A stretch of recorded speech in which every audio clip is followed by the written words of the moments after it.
The Biden administration has no answers, literally. Watch this.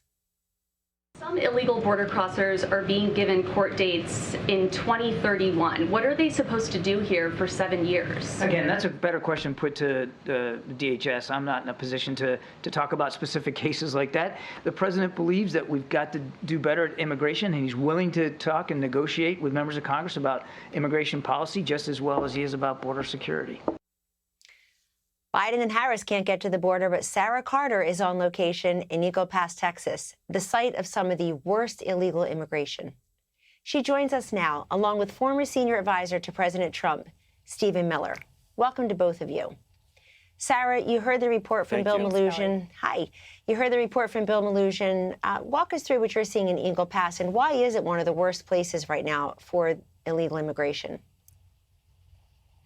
Well, it's certainly an area, Kelly. Right behind me, I have probably around 1,500 people that are still being processed through. So you asked the question, why is this area so imperative? Well, it's because it's an area controlled by trafficking organizations. The drug cartels own this part of the border. They move people in with impunity. They are running on the opposite side from Piedras Negras all the way up to Matamoros and straight down the line to Lukeville, where we have Bill Malugin.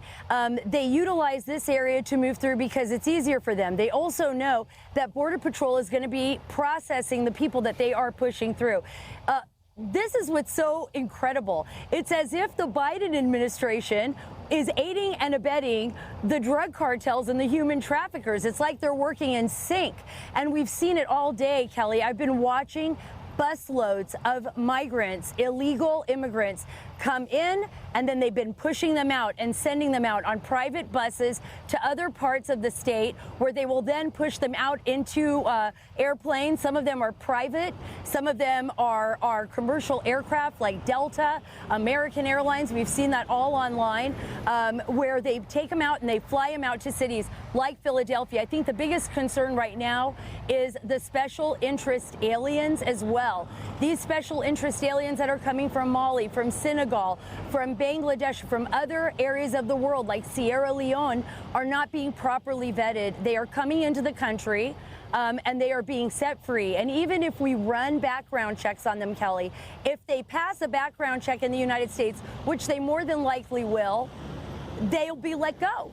And this is what is concerning to law enforcement here on the ground, as well as intelligence officials that are monitoring this situation in the FBI, all the way to overseas when we're dealing with CIA and other Western intelligence agencies that say that we are putting our nation in a massive predicament and we are exposing our citizens to a national security threat that is unmeasurable.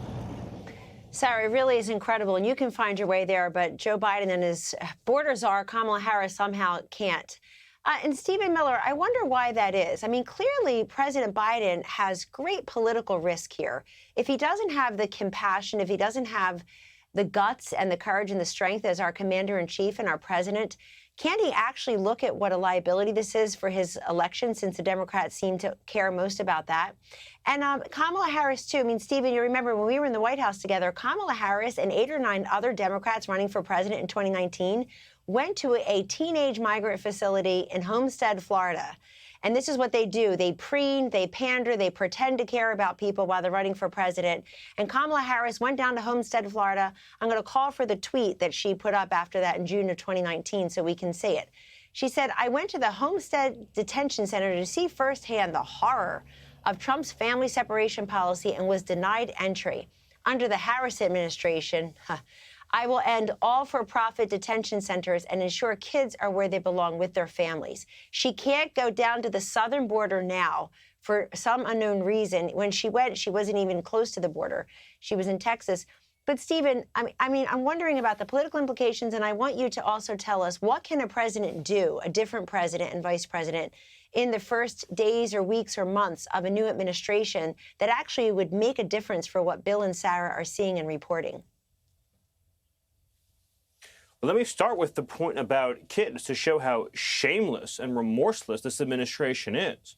the number of unaccompanied minors coming across the border, these are people 17 and under who are traveling alone, who are often sold into sexual slavery, labor trafficked, and who are put into terribly inhumane conditions involving sexual assault and battery. The numbers coming across in those demographics are 2 and 3 times the highest levels recorded in American history. Probably 500,000 minors have been smuggled or trafficked across the border without any adult other than the individual smuggling or trafficking them.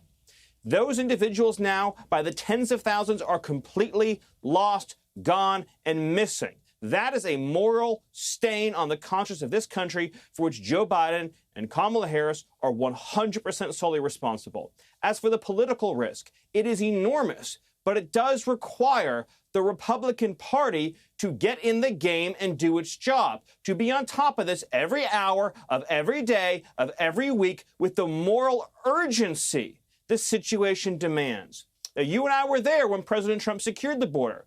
And what he handed over to the next administration was a Remain in Mexico policy that worked tremendously, safe third agreements that shut down asylum fraud, border security partnerships all around the world to expedite and speed deportations, and enhanced ICE authorities to remove illegal aliens as rapidly from the country as humanly possible, and of course, Title 42.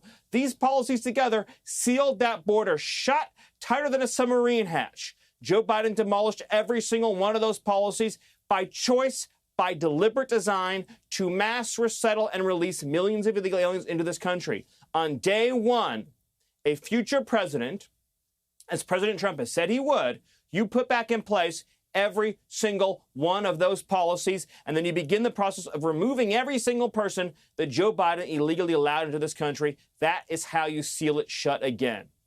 Stephen Miller, my former White House colleague who had immigration and border security in his vast portfolio, and Sara Carter joining us from Eagle Pass, Texas. Thank you both very much. Merry Christmas. Hey, Sean Hannity here. Hey, click here to subscribe to Fox News YouTube page and catch our hottest interviews and most compelling analysis. You will not get it anywhere else.